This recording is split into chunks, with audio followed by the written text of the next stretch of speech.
Welcome back shinobi. आज हम लेकर आए हैं what if Naruto became evil to save the world का पार्ट। और यकीन मानो इस बार कहानी एक नए लेवल पर जाने वाली है। अगर ये पार्ट पसंद आए तो चैट में इविल नारुतो स्पैम करना मत भूलना और सुपर चैट भेजकर चैनल को सपोर्ट करना ताकि मैं आप सबके लिए और ज्यादा क्रेजी स्टोरीज ला सकूं।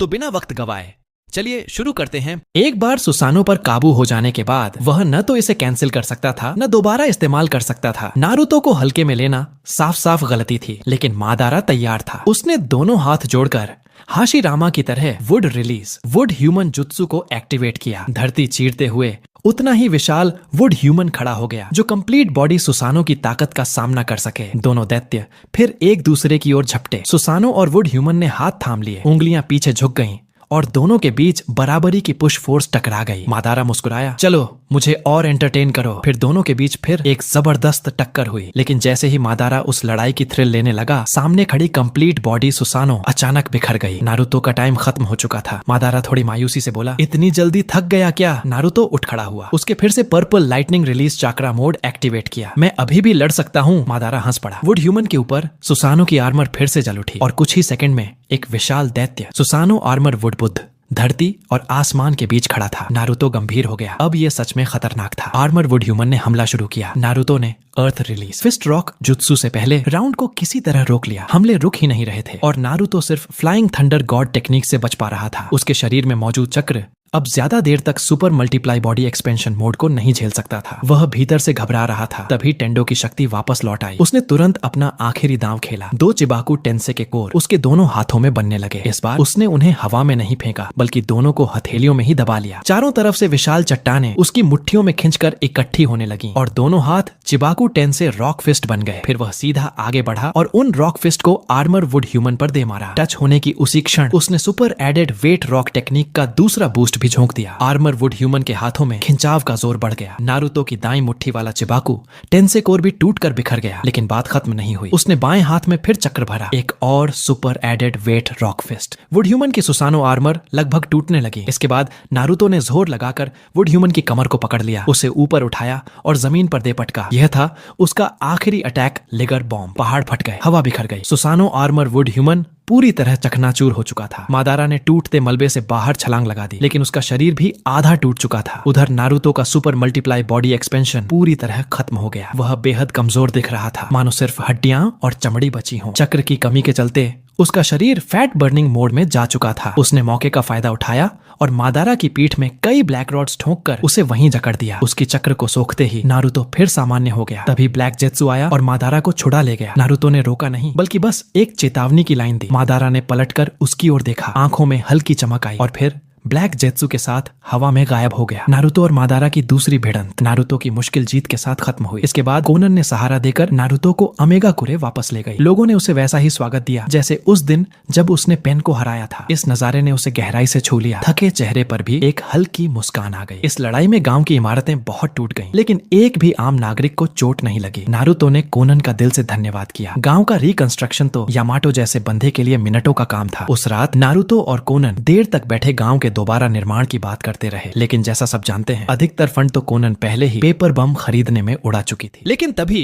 उसकी आंखें चमक उठी। सुना था कि काकुजू ने पहले खुद की एक बड़ी रकम कहीं जमा की थी, एक ऐसे गोल्ड एक्सचेंज सेंटर में जहां वह अक्सर लेन देन करता था। नारुतो ने तुरंत अपने छोटे नोटबुक में काकुजू का नाम जोड़ लिया। वहीं पर पहले से इताची और सासोरी का नाम भी लिखा था। कई दिनों बाद ओरोचिमारू भी अमेगा कुरे वापस लौट आया। त्सुनादे और शिजुने भी उसके साथ आई। उसे इंतजार ही नहीं था कि वह जिराया से मिले। बहुत लंबे समय से जुदा रहे जिराया और त्सुनादे आखिरकार एक दूसरे के सामने आए। जो कभी खो चुके थे अब एक दूसरे को कसकर थामे खड़े थे। बिना कुछ कहे फिर भी सब कुछ कह दिया। दोनों फिर बैठकर खुलकर बातें करने लगे और बात का रुख स्वाभाविक रूप से नारुतो पर आया। त्सुनादे की आंखों में उलझन थी। उसे समझ नहीं आ रहा था कि कोनोहा को नारुतो के प्रति कैसी भावना रखनी चाहिए। जिराया ने उसकी हथेली पर 2 शब्द लिखे, भरोसा। और उसी क्षण त्सुनादे की सारी दुविधा दूर हो गई, क्योंकि जिराया का फैसला ही उसका फैसला था। इस दौरान ओरोचिमारू की लैब में नारुतो गंभीर नजर से सब देख रहा था। मादारा से लड़ाई के बाद उसे साफ पता चल गया था कि उसकी मौजूदा शक्ति अपनी सीमा तक पहुंच चुकी है। आगे बढ़ने के लिए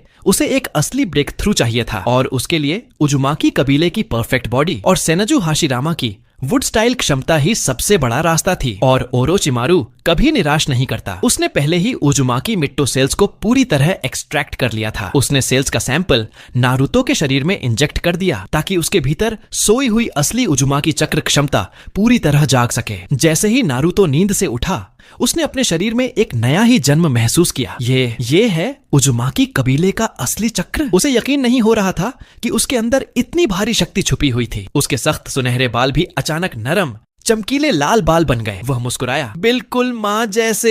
हालांकि लैब से बाहर निकलते ही वह एक सैलून गया और बाल फिर से सुनहरे रंग वाली है। उसे लाल रंग से परेशानी नहीं थी, लेकिन वह सिर्फ उजुमाकी नहीं, मिनातो नामिकाजे का बेटा भी था। शक्ति बढ़ाने की बात करें तो अब उसे उससे मिलना ही होगा। उसने अपना हाथ पेट पर रखा और अपने भीतर के मानसिक संसार में पहुंच गया, जहां कुरामा मौजूद था। कुरामा ने उसे देखते ही ताना मारा, अभी अभी मिट्टो जैसी शक्ति मिली है और तुरंत मेरे आगे शान दिखाने आ गया। नारुतो ने कोई जवाब नहीं दिया, बस सीधा कहा, तुमने दूसरे मेरे को देख लिया है ना? कुरामा की आंखें सिकुड़ गईं। असल में जब नारुतो अपने ब्लड लाइन जागृति के समय बेहोश था, उस दौरान कुरामा ने एक बड़ा सच महसूस किया। पिछला असली नारुतो गायब नहीं हुआ था, बल्कि उसी शरीर में मौजूद था और वह कुरामा के साथ गहरे मानसिक स्तर पर एक समझौते पर पहुंच चुका था। कुरामा ने सच छुपाया नहीं। अगर मेरी शक्ति चाहिए तो पहले हम दोनों को हराओ। अचानक दूसरा नारुतो सामने आ गया, पूरी तरह नाइन टेल्स चक्र मोड़ में ढका हुआ। वह भविष्य से आए नारुतो पर गुर्राया, मुझे विश्वास नहीं है कि मैं उस तरह का व्यक्ति हूँ, मुझे मेरा शरीर वापस दो। टेल बीस्ट बॉल फटने ही वाला था। भविष्य नारुतो तुरंत बाहर निकल आया, सांस संभाली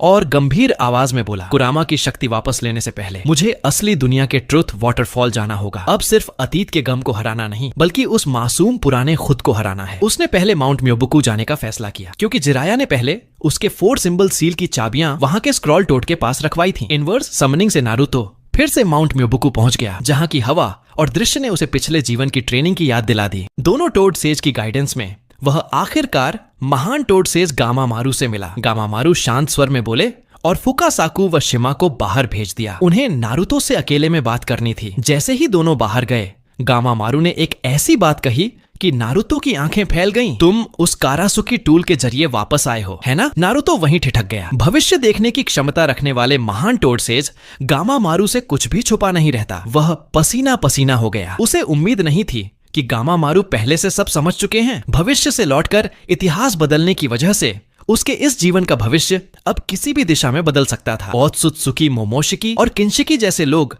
कभी भी जल्दी या देर से इस दुनिया में आ सकते थे। यह सोचकर नारुतो के माथे पर पसीना छलक आया। पहले जीवन में मोमोशिकी और बाकी लोग बोरुतो युग में आए थे। अभी उससे 10 साल से भी ज्यादा समय बाकी था। अगर देर से आए तो ठीक, अगर जल्दी आए तो पूरी निंजा दुनिया पहले ही जंग में झोंक दी जाएगी। यह था समय से छेड़छाड़ का परिणाम, जोखिम और अवसर दोनों साथ। गामामारू ने आगे कहा, मैंने एक सपना भी देखा है। भविष्य से लौटे इस युवक के हाथों ही दुनिया का असली भाग्य तय होगा, या तो लाजवाब तरक्की या फिर विनाश। नारुतो सब समझ गया। वह वही भविष्यवाणी का बच्चा था। उसने स्क्रॉल टोड से 4 सिंबल वाली सील की चाबी ली, गामामारू को विदा कहा और अमेगाकुरे लौट आया। अब उसकी अगली मंजिल थी ट्रूथ वाटरफॉल, जो लैंड ऑफ थंडर के टर्टल आइलैंड पर था। वहीं उसे अपने अतीत वाले मासूम नारुतो से सामना करना था। भविष्य का नारुतो बनाम इस युग का नारुतो। कुछ देर बाद वह ट्रूथ वाटरफॉल के सामने चट्टान पर बैठा था। जैसा उसने सोचा था, उस युग का मासूम नारुतो पानी से बाहर आया और बोला, तू धोखेबाज जिसने मेरे शरीर पर कब्जा कर लिया है, आखिरकार मेरे सामने आने की तेरी हिम्मत हो ही गई। भविष्य वाला नारुतो शांत रहा। अतीत हो या भविष्य, वह जानता था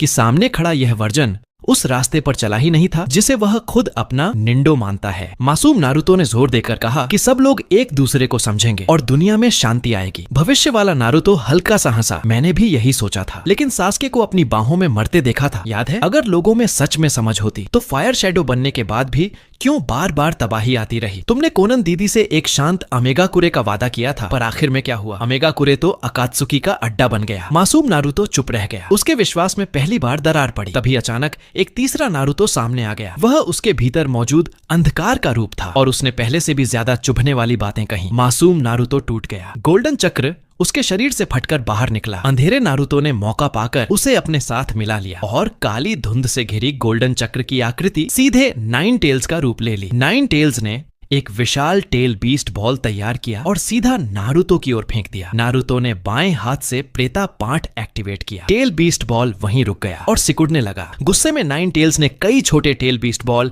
झटपट फायर कर दिए। उन्हें अब्सॉर्ब करने का वक्त नहीं था, इसलिए नारुतो ने पर्पल लाइटनिंग रिलीज चक्रा मोड एक्टिवेट करके तेजी से चारों तरफ मूव किया और अलग अलग जगहों पर फ्लाइंग थंडर गॉड कुनाई बिखेर दिए। एक सही मौका देखकर वह नाइन टेल्स के पीछे टेलीपोर्ट हुआ, लेकिन मासूम नारुतो ने पहले ही सेज मोड ऑन कर दिया था और उसकी मंशा भांप ली थी। गोल्डन नाइन टेल्स की पूंछ सीधे पीछे की ओर झपटी। नारुतो दंग रह गया। सच में मैं ही हूँ ये? वह बच नहीं सका। पूंछ सीधे उसे लगी। लाइटनिंग आर्मर की वजह से चोट नहीं आई, पर लड़ाई में वह पूरी तरह डिफेंसिव हो गया। मासूम नारुतो अब सभी फ्लाइंग थंडर गॉड कुनाई की लोकेशन जान चुका था। उसने टेल्ड बीस्ट बॉल से उन सभी कुनाई को एक एक करके नष्ट कर दिया। इसके बाद उसने 2 नाइन टेल्स क्लोन बनाए। तीनों नाइन टेल्स मिलकर 3 भारी टेल्ड बीस्ट बॉल तैयार करने लगे। नारुतो के माथे पर पसीना आ गया। ये तो सीधा नो डिफरेंस अटैक था। अगर सामने वाला इसे पूरा कर लेता तो सब खत्म। वह तुरंत दूरी से अटैक कर उन बनते हुए टेल्ड बीस्ट बॉल को फोड़ देता है। अटैक अधूरा था, लेकिन केंद्र में खड़े मासूम नारुतो को भारी नुकसान पहुंचा। 2 नाइन टेल्स क्लोन गायब हो चुके थे और असली नाइन टेल्स का शरीर भी आधा टूट चुका था। अब पलटवार करने का वक्त था। नारुतो ने 9 लोहे की ब्लैक रॉड नाइन टेल्स की गोल्डन टेल्स में सटीकता से गाड़ दी। फिर वह सीधा मासूम नारुतो की ओर झपटा। घबराहट में मासूम नारुतो नाइन टेल्स से बाहर कूद आया और एक रासेन शुरिकेन बनाकर फेंक दिया। नारुतो ने शिनरा टेंसे से उसे उछाल दिया और तुरंत बांशो टेनिन से उसे अपनी तरफ खींच लिया। लेकिन मासूम नारुतो ने हिम्मत नहीं हारी और एक विशाल बिग बॉल रासेंगन तैयार कर लिया। नारुतो ने एक हाथ से उसका सामना किया। दोनों रासेंगन हवा में टकराते ही जोरदार धमाके से फट पड़े। जमीन पर गिरते ही नारुतो ने दोनों हथेलियां जोड़कर चिबाकू टेंसे तकनीक बनाई और उसने मासूम नारुतो के नाइन टेल्स चक्र को एक ग्रेविटेशनल कोर के रूप में इस्तेमाल किया, जिससे सेलेस्टियल स्टार का निर्माण हुआ। वह नीचे सेलेस्टियल स्टार के नीचे super added weight rock jutsu चला रहा था, लेकिन मासूम नारुतो ने तुरंत ultra light weight rock jutsu का इस्तेमाल किया और स्टार को चीरते हुए बाहर निकल आया। यह देखकर नारुतो मुस्कुरा दिया। उसने एडमेंटाइन सीलिंग चेन तकनीक से नाइन टेल्स को बांध दिया और मासूम नारुतो के पास जाकर कहा, तुम कहते थे कि मेरी तकनीकें फालतू हैं, फिर ultra light weight rock jutsu क्यों इस्तेमाल किया? मासूम नारुतो की आंखें झुक गईं, दिल अंदर से टूट रहा था। नारुतो ने उसे गले लगा लिया। जिंदगी में कई चीजें हमारे बस में नहीं होती और बढ़ना हमेशा दर्द लेकर आता है। आज तुमने वो कदम उठा लिया, अब तुम सच में बड़े हो गए हो। मासूम नारुतो की आंखों से आंसू बह निकले और उसकी नीली आंखें धीरे धीरे सामान्य हो गईं। उसने आखिरकार मन के सारे क्लेश छोड़ दिए और अपने भविष्य के खुद पर भरोसा कर लिया। 2 नारुतो एक ही शरीर में हमेशा साथ नहीं रह सकते, इसलिए उसने जाने का फैसला किया। उसकी आखिरी इच्छा थी, चाहे सासके भविष्य में जैसा भी बन जाए, उसे सही रास्ते पर वापस लाना। नारुतो ने सिर हिलाकर वादा किया, वो हमारा सबसे अहम दोस्त है, इसे मैं कभी नहीं छोड़ूंगा और हम अपने घर की रक्षा भी करेंगे। उस भविष्य को कभी दोहराने नहीं देंगे। फिर उसने आखिरी बार कहा, और सबसे जरूरी उसकी रक्षा करना। मासूम नारुतो रोशनी में बदलकर गायब हो गया। भविष्य नारुतो की आंखों से भी आंसू बह निकले। ये उसके मासूम पुराने स्वरूप से अंतिम विदाई थी, लेकिन लड़ाई अभी खत्म नहीं हुई थी। आगे उसका सामना पुराने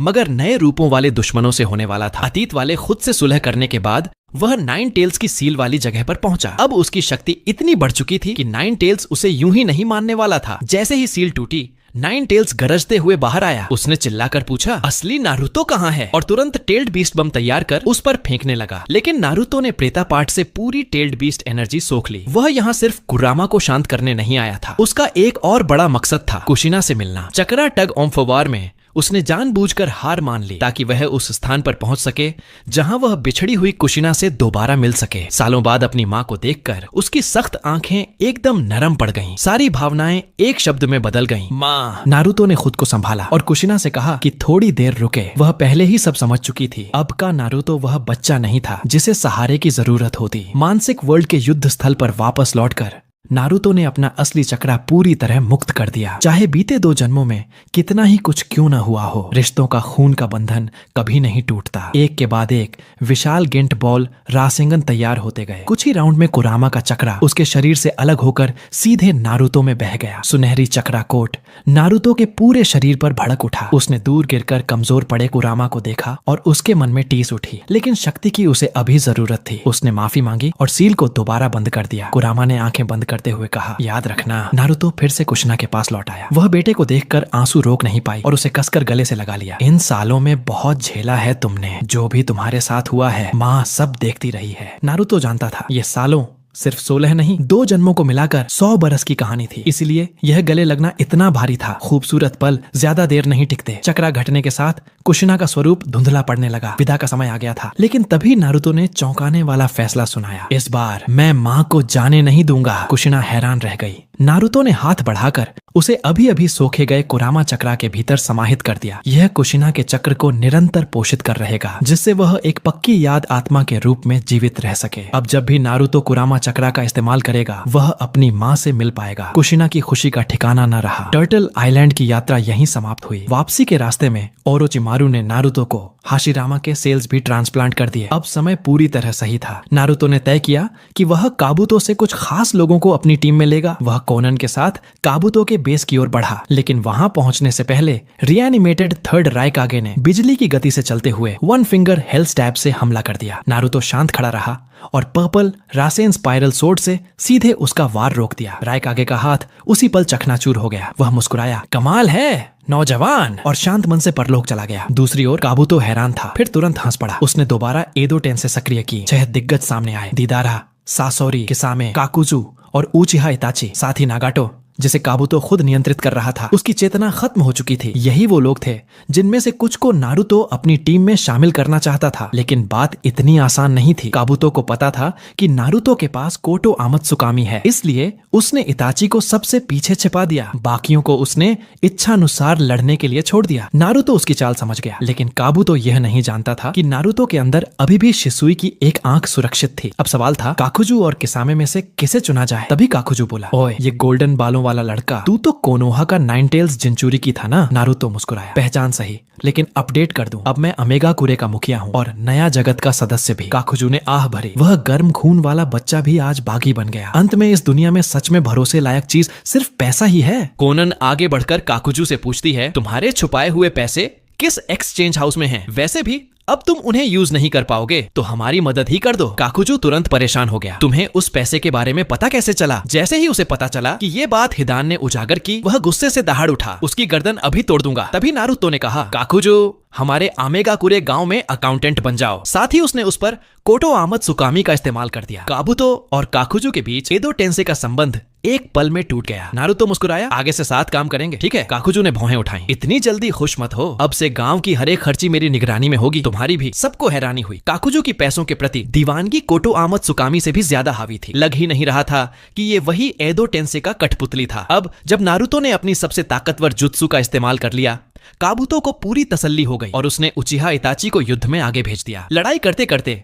इताची ने पूछा, तुम्हारी ये आंख आखिर है क्या? नारुतो ने चौंकाने वाला जवाब दिया, आमातेरस चलाओ मुझ पर। अभी इताची की आंखें फैल गईं। क्या सच में बोल रहा है? हाँ, नारुतो ने दृढ़ता से कहा। इताची की दाएं आंख तुरंत मंगेक्यो शारिंगन बन गई और उसने आमातेरस छोड़ दिया। जैसा उम्मीद था, नारुतो के भीतर छुपा हुआ कोआ बाहर निकल आया और तुरंत शिसुई का कोनोहा की रक्षा करो कोटो आमत्सुकामी सक्रिय हो गया। एक पल में इताची एदो टेंसे के नियंत्रण से मुक्त हो गया। काबुतो हैरान था। उसे पता कैसे चला कि अंदर एक कोआ और शिसुई की आंख छुपी है? नारुतो ने कोए को कंधे से हटाकर उससे शिसुई की आंख निकाल ली। इताची थोड़ा स्तब्ध रह गया। अब तुम जो कुछ भी हुआ है सब साफ साफ बताओगे? नारुतो ने कहा। वह मान गया और उड़ते हुए दीदारा की तरफ बढ़ गया, जबकि नारुतो का लक्ष्य था पूरा शक्ति वाला नागाटो, जिसे काबुतो पूरी तरह नियंत्रित कर रहा था। वह तुरंत मुड़कर would release advent of a world of flowering tree सक्रिय करता है। उसी क्षण नागाटो ने जायंट ड्रिल बीक्ड बर्ड को समन किया और आसमान में उड़ गया, लेकिन नारुतो ने उसकी परछाई पर शैडो बाइंड जुत्सु निकाल दिया। नागाटो को मजबूरन जायंट ड्रिल बीक्ड बर्ड रद्द करनी पड़ी। जैसे ही वह गिरा, उसने प्रेतापाट से छाया को सोख लिया। तभी नारुतो ने wood release great spear tree चला दी। सीधी वार सीधे नागाटो के शरीर को चीरती हुई। इसके बाद